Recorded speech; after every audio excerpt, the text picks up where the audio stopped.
أشهد أن لا إله إلا الله وحده لا شريك له وأشهد أن محمدا عبده ورسوله أما بعد فأعوذ بالله من الشيطان الرجيم بسم الله الرحمن الرحيم الحمد لله رب العالمين الرحمن الرحيم مالك يوم الدين إياك نعبد وإياك نستعين اهدنا الصراط المستقيم صراط الذين أنعمت عليهم غير المغضوب عليهم ولا الضالين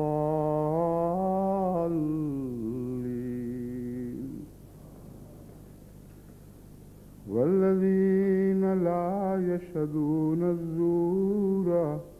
وإذا مروا باللغو مروا كراما. سورہ الفرقان آیت 73. آج مجلس قرآن احمدیہ جرمنی کا سالانہ اجتماع شروع ہو رہا ہے اور آج کے خطبے ہی میں مجھے خدام سے بھی یہ خطاب کرنا ہے، افتتاحی خطاب کرنا ہے. اس سلسلے میں نے آج کے خطبے کا موضوع یہ آیت چنی ہے جس کی میں نے ابھی تلاوت کی ہے. اس میں اللہ تعالیٰ اپنے ان بندوں کی صفات بیان فرماتے ہوئے جو رحمان خدا کے بندے ہیں فرماتا ہے والذین لا یشهدون الزور واذا مروا باللغو مروا کراما. یہ وہ لوگ ہیں جو جھوٹ کی گواہی نہیں دیتے یا جھوٹ کی زیارت بھی نہیں کرتے. یشهدون الزور کے دونوں معنی ہیں، جیسا کہ قرآن کریم میں رمضان کے مہینے کے متعلق فرمایا ومن شہد منکم الشہر، جس نے اس مہینے کا، رمضان کے مہینے کا منہ دیکھا وہ یہ کرے. تو یشهدون الزور کا جو عام معروف ترجمہ ہے وہ تو یہی ہے کہ وہ جھوٹی گواہی نہیں دیتے، مگر اس آیت میں خصوصیت کے ساتھ جو مضمون بیان ہے اس میں یہ ترجمہ کرنا تو درجہ اولا ہوگا کہ وہ جھوٹ کا منہ تک نہیں دیکھتے. وَإِذَا مَرُّوا بِاللَّغْوِ مَرُّوا كِرَامًا، اور جو وہ لغو بات سے گزرتے ہیں تو عزت اور وقار کے ساتھ گزر جاتے ہیں. تو چونکہ لغو بات بھی جھوٹ کی قسم ہے اس لیے جھوٹ کو دیکھتے تک نہیں کا مضمون اس آیت کے سیاق و سباق میں بالکل صحیح بیٹھتا ہے. آج خصوصیت کے ساتھ مشرقی قومیں جھوٹ کا شکار ہو چکی ہیں، اور اگرچہ مغرب میں بھی یہ بیماری داخل ہو رہی ہے مگر عملاً دونوں میں بہت زیادہ فرق ہے. ہمارے ملک پاکستان میں بھی اور ہمسایہ ملک ہندوستان میں بھی، بنگلہ دیش میں بھی اور افریقہ کے اکثر ممالک میں بھی جھوٹ اب ایک روزمرہ کی عادت بن چکا ہے، اور دنیا میں سب سے بڑی تباہی مچانے والی کمزوری جھوٹ ہے، جو ایک عام کمزوری بن کے شروع ہوتا ہے اور پھر رفتہ رفتہ تمام بڑے گناہوں میں سب سے بڑا گناہ بن جاتا ہے. چنانچہ حضرت اقدس محمد مصطفیٰ صلی اللہ علیہ وآلہ وسلم نے جھوٹ سے باز رکھنے کے لیے جو نصائح فرمائیں ان میں ایک یہ بھی ہے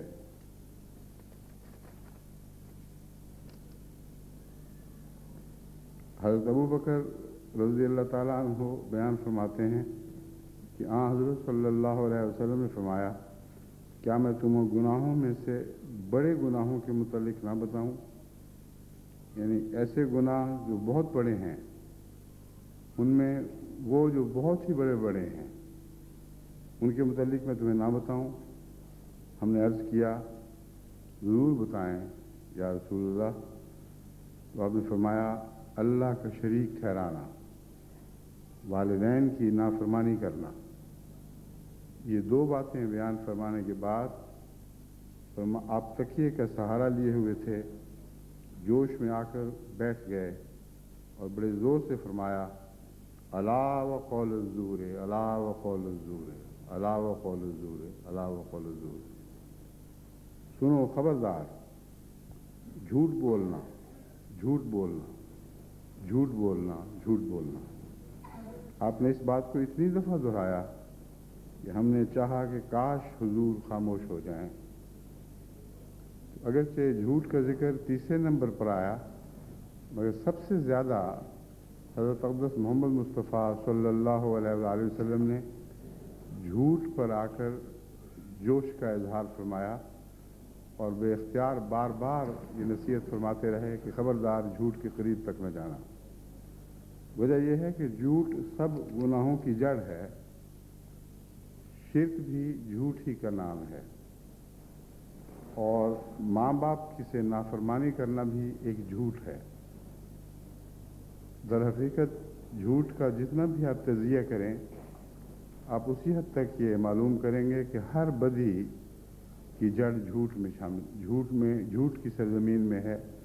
جھوٹ کے زمین سے ہی تمام بدیاں پھوٹتی ہیں۔ یہ وجہ ہے کہ حضرت اقدس محمد مصطفیٰ صلی اللہ علیہ وسلم نے جھوٹ کا ذکر فرماتے ہوئے بار بار یہ تاکید فرمائی کہ خبردار جھوٹ سے پرہیز، جھوٹ سے پرہیز، جھوٹ سے پرہیز۔ جھوٹ سے متعلق جیسا کہ میں نے بیان کیا ہے، یہ ہر بیماری کی جڑ ہے، اور شرک بھی جھوٹ ہی سے پیدا ہوتا ہے، اور جھوٹ ہی در حقیقت سب سے بڑا شرک ہے، کیونکہ آپ اپنی روزمرہ کی زندگیوں کا گہری نظر سے مشاہدہ کر کے دیکھیں تو آپ کو معلوم ہوگا کہ ہر جھوٹ جو بولا جاتا ہے وہ کسی جھوٹے معبود کی خاطر بولا جاتا ہے، اور فی ذات ہی انسان کو جھوٹ بولنے کی ضرورت نہیں ہے۔ ہمیشہ سچ بولنا فطرت کے مطابق ہے، اور ایک انسان سچی بات کرنا ہی پسند کرتا ہے، مگر اس کے باوجود جتنا روزمرہ کی زندگی میں جھوٹ داخل ہو، اتنے ہی جھوٹے خدا انسان کی زندگی میں داخل ہو چکے ہوتے ہیں، اور جھوٹ ہمیشہ ایک معبود، ایک فرضی معبود کی عبادت کی خاطر بولا جاتا ہے۔ مثلا آپ کو روزمرہ کی باتیں کرتے ہوئے کوئی ایسی بات بیان کرنا ہو جس سے آپ اپنے کسی جرم پر پردہ ڈالنا چاہیں، وہ خواہ شہادت کے دوران ہو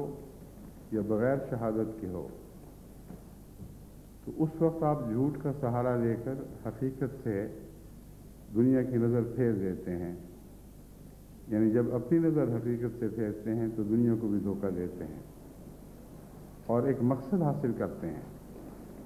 اور اللہ کی عبادت اس سے تمام خوبیاں، تمام نیکیاں، تمام اچھی باتیں حاصل کرنے کی خاطر کی جاتی ہے۔ وہ لوگ جن کی زندگیوں سے خدا نکل چکا ہو، وہ یہی کام جھوٹ سے لیتے ہیں اور ہر مقصد کو جھوٹ کے ذریعے حاصل کرنے کی کوشش کرتے ہیں۔ یہ جھوٹ کا کاروبار اتنا چل پڑتا ہے کہ زندگی کے ہر شعبے میں داخل ہو جاتا ہے۔ سیاست جھوٹی ہو جاتی ہے، تجارت جھوٹی ہو جاتی ہے، میاں بیوی کے تعلقات جھوٹے ہو جاتے ہیں،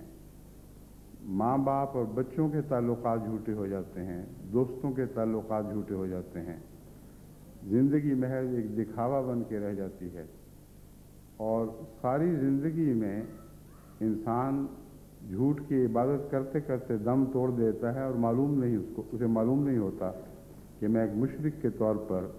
اپنے خدا کے حضور حاضر ہونے والا ہوں۔ وہ جھوٹ جو فائدہ نہ دے وہ بولا ہی نہیں جاتا۔ یہ بنیادی حقیقت ہے جسے آپ یاد رکھیں،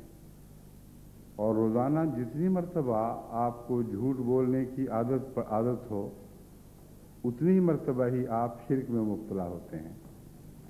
بس ہر انسان کی توحید کا معیار اس کے جھوٹ اور سچ سے پہچانا جائے گا۔ ہاں، اس میں ایک استثناء بھی ہے، اور وہ یہ کہ بعض لوگوں کو جب جھوٹ کی عادت پڑ جاتی ہے تو پھر وہ عادت ان کو روزمرہ ایسے جھوٹ بولنے پر بھی مجبور کرتی ہے جس کا کوئی واضح مقصد پیش نظر نہیں ہوتا۔ اس لیے آپ اسے یہ نہیں کہہ سکتے کہ کوئی بامقصد جھوٹ کی عبادت کی گئی ہے۔ جیسے نیک لوگ بھی جب عادی ہو جاتے ہیں نمازوں کے تو بعض دفعہ یہ پتہ ہی نہیں ہوتا کہ ہم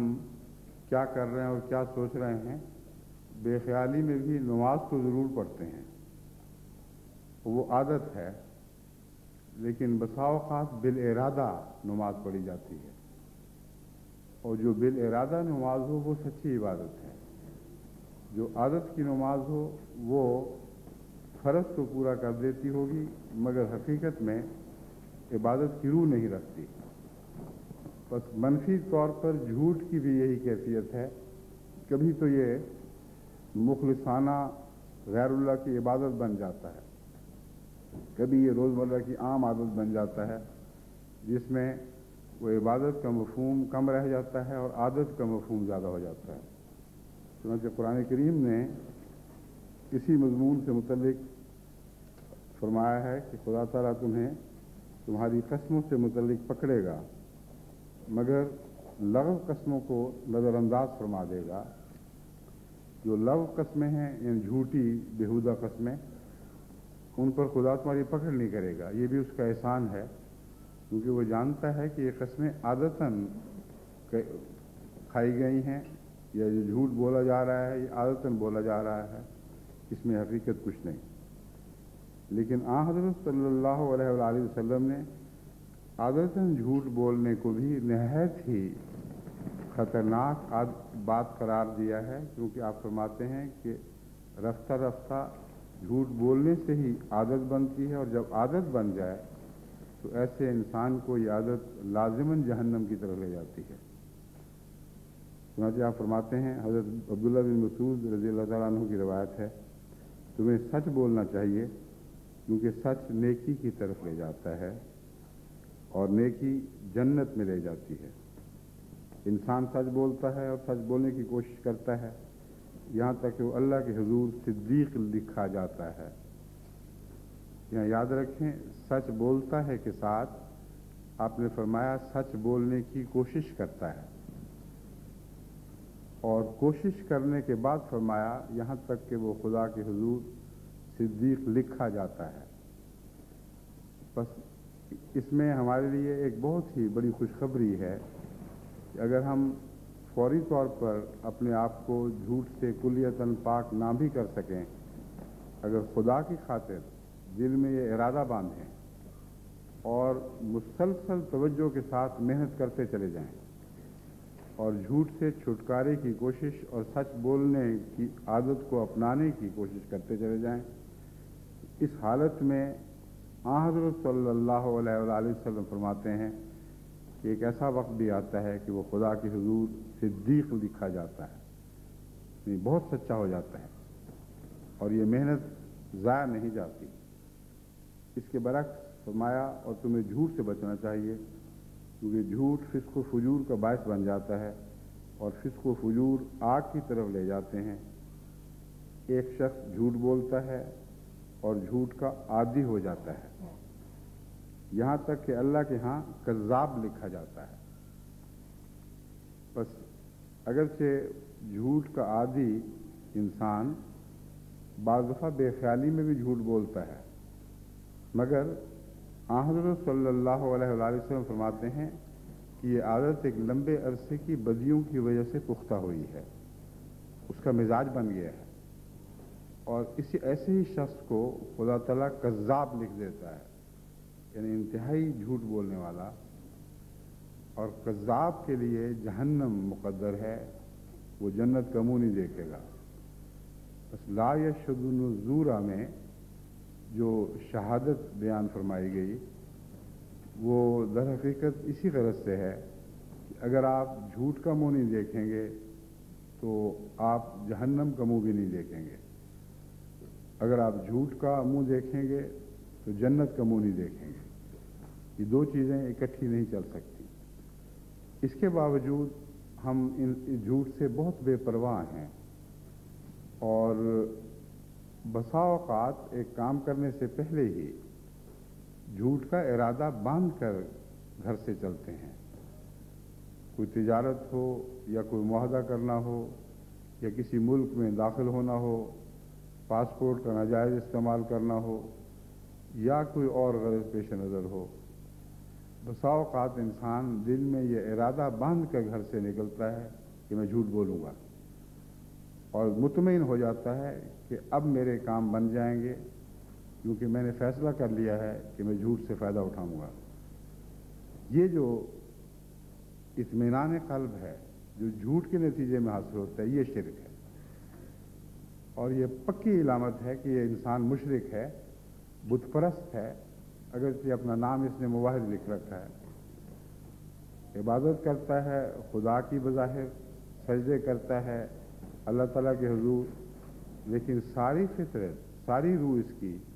جھوٹ کے حضور جھکی رہتی ہے اور اسی کو سجدے کرتی ہے۔ بس یاد رکھو کہ جھوٹ کوئی معمولی بیماری نہیں، یہ ایسی بیماری ہے جو ہر شرک کی جڑ اپنے اندر رکھتی ہے، ہر ناشکری کی جڑ اپنے اندر رکھتی ہے۔ بس توحید کے منافی ایک ایسا گناہ ہے جو توحید کے ہر پہلو سے اس کی ہر حقیقت کو چاٹ جاتا ہے، کچھ بھی باقی نہیں رکھتا، اور احسان مندی، احسان کے خیال یا شکر گزاری کے جذبات کو بھی کلیتاً چٹ کر جاتا ہے۔ جھوٹے لوگ نہ اپنے ماں باپ کے ہوتے ہیں نہ خدا کے ہوتے ہیں، اور ماں باپ کا ذکر خدا کے بعد اس تعلق میں بیان فرمایا گیا ہے، اس نسبت سے بیان فرمایا گیا ہے کہ سب سے بڑا رشتہ تخلیق کا رشتہ ہے۔ خدا چونکہ خالق ہے اس لیے سب سے زیادہ اس کا حق ہے، اور خدا کے بعد چونکہ ماں باپ تخلیق کے عمل میں بنی نوع انسان میں سب سے زیادہ حصہ لیتے ہیں، تمام رشتوں میں سب سے زیادہ تخلیقی عمل میں حصہ لینے والے ماں باپ ہوتے ہیں، اس لیے خدا کے بعد اگر کسی کا حق ہے تو ماں باپ کا ہے، اور جھوٹ ان دونوں حقوق کو تلف کر دیتا ہے۔ دوستیوں کے حقوق کو بھی تلف کر دیتا ہے کیونکہ وہ نسبتاً ادنا ہیں، میاں بیوی کے حقوق کو بھی تلف کر دیتا ہے کیونکہ وہ نسبتاً ادنا ہیں، قومی حقوق کو بھی تلف کر دیتا ہے کیونکہ وہ نسبتاً ادنا ہیں، اور حکومت کی اطاعت، فرمانبرداری اور انصاف کے ساتھ اس سے معاملہ کرنے کو بھی تلف کر دیتا ہے، کیونکہ یہ بھی لوگوں کے نزدیک ایک بہت ہی معمولی بات ہے۔ بس یہ دیکھیں کہ جھوٹ آپ کی مجالس میں پلتا کیسے ہے، آپ کے گھروں میں کس طرح بار بار استعمال ہوتا ہے، اور کیوں آپ کی طبیعت پر اس کا برا اثر نہیں پڑتا۔ جب تک یہ احساس بیدار نہیں کریں گے آپ جھوٹ کی بیماری سے شفایاب نہیں ہو سکتے۔ آپ ایک ایسی قوم میں آئے ہیں، ایک ایسے ملک میں آپ نے پناہ ڈھونڈی ہے جو اس پہلو سے بالعموم آپ سے بہتر نمونے دکھانے والا ملک ہے،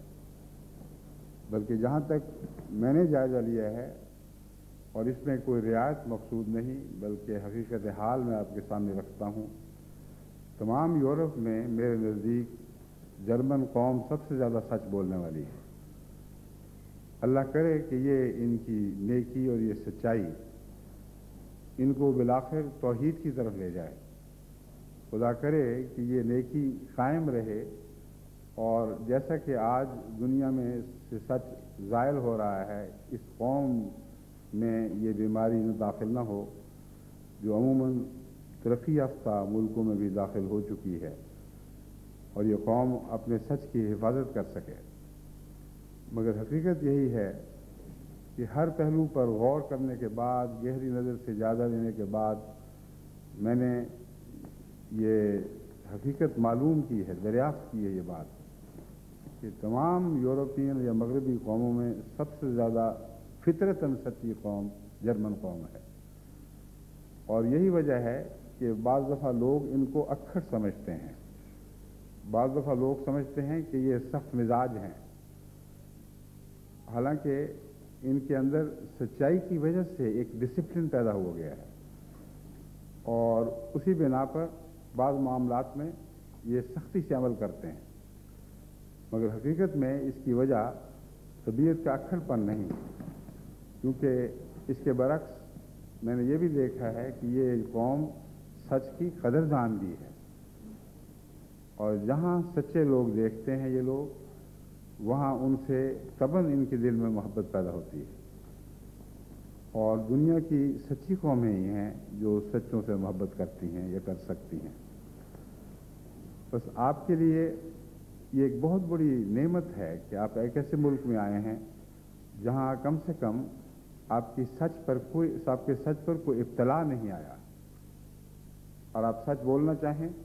تو ان کے مزاج کے موافق رہیں گے، ان کے مزاج کے برعکس بات نہیں کریں گے۔ اس کے باوجود اگر آپ اپنی پرانی گندی عادتوں کو ساتھ لے کر یہاں داخل ہوں اور ان سے جھوٹ کا معاملہ کریں تو بہت ہی بڑا گناہ ہے، بہت ہی بڑی ناشکری بھی ہے۔ بس جیسا کہ خدا تعالیٰ نے ناشکری کے مضمون کو باندھا ہے، یعنی جھوٹ کے مضمون کے ساتھ، یاد رکھیں یہاں بھی آپ کا یہی معاملہ ہے۔ آپ اگر جھوٹ بولیں گے اس ملک میں رہ کر تو اس قوم کی مہمان نوازی، اس کے اعلیٰ اخلاق کی بھی ناقدری اور ناشکری کرنے والے ہوں گے۔ وہ فوائد جو یہ آپ کو ویسے دیتے ہیں، اگر آپ جھوٹ کے ذریعے حاصل کرنے کی کوشش کریں گے تو محض یہی نہیں کہ آپ ان کے ناشکر گزار ہوں گے، آپ خدا کے بھی ناشکر گزار ہوں گے، اور آپ کا کوئی نیک اثر اس قوم پر پھر قائم نہیں ہو سکتا، نہ آپ کا، نہ آپ کے دین کا، نہ آپ کی قوم کا۔ بس آپ جھوٹ کے ایمبیسیڈر بن کر، جھوٹ کے سفیر بن کر اگر غیر قوموں میں یا دوسری قوموں میں زندگی بسر کرتے ہیں تو حقیقت میں شیطان کے سفیر بن کر یہ زندگی بسر کرتے ہیں۔ اللہ کے سفیر تو سچ کے علم بردار ہوتے ہیں، سچ کے نقیب بنا کرتے ہیں، اور آپ کو خدا تعالیٰ اگر سچائی کا موقع عطا فرمائے تو بہت تیزی کے ساتھ آپ اس قوم کے دلوں کو فتح کر سکتے ہیں۔ بس اگر آپ نے اپنی میزبان قوم کے دلوں کو فتح کرنا ہے تو اس کی چابی بھی سچائی میں ہے۔ سچ بولیں، سچا کردار بنائیں، سچ کو اپنا اوڑھنا بچھونا بنا لیں، آپ کے چہروں سے سچائی ظاہر ہو، آپ کے اعتبار سچے ہوں، آپ کی طرز گفتگو سچی ہو، اور جھوٹ کا تصور تک آپ کے قریب نہ آئے۔ یہ وہ مضمون ہے جس کے متعلق پھر کہا جا سکتا ہے کہ لا یشهدون الزور، احمدی وہ لوگ ہیں جو جھوٹ کا منہ تک نہیں دیکھتے۔ اگر آپ یہ کریں تو آپ زندہ رہیں گے، آپ کی بقا کی قطعی ضمانت دی جا سکتی ہے، کیونکہ جو سچا ہو خدا واحد و یگانہ اس کی حفاظت فرماتا ہے، اور خدا اس کی پشت پناہی فرماتا ہے، ہر خطرے سے اس کو بچاتا ہے، کیونکہ اس نے جھوٹ کا سہارا موجود ہونے کے باوجود جھوٹ کا سہارا نہیں لیا۔ بس یہ بندہ رحمان خدا کا بندہ بن جاتا ہے اور وہ اس کی حفاظت کرنا خود اپنے ذمہ لے لیتا ہے۔ یہ وہ حقیقت ہے جس میں کوئی ادنا بھی شک نہیں ہے، یہ وہ حقیقت ہے جس سے اکثر دنیا منہ پھیرے بیٹھی ہے۔ بس آپ نے ایک بہت ہی بڑی ذمہ داری اس قوم میں ادا کرنی ہے، اور وہ اسلام اور احمدیت کے نقیب بننا ہے، یعنی خدا واحد و یگانہ کے نقیب بننا ہے اور سچائی کے نقیب بننا ہے۔ اور یہ ایک ایسی ہم آہنگی ہے جس کے نتیجے میں آپ دونوں کے درمیان گفت و شنید میں کچھ فاصلے دکھائی نہیں دیں گے،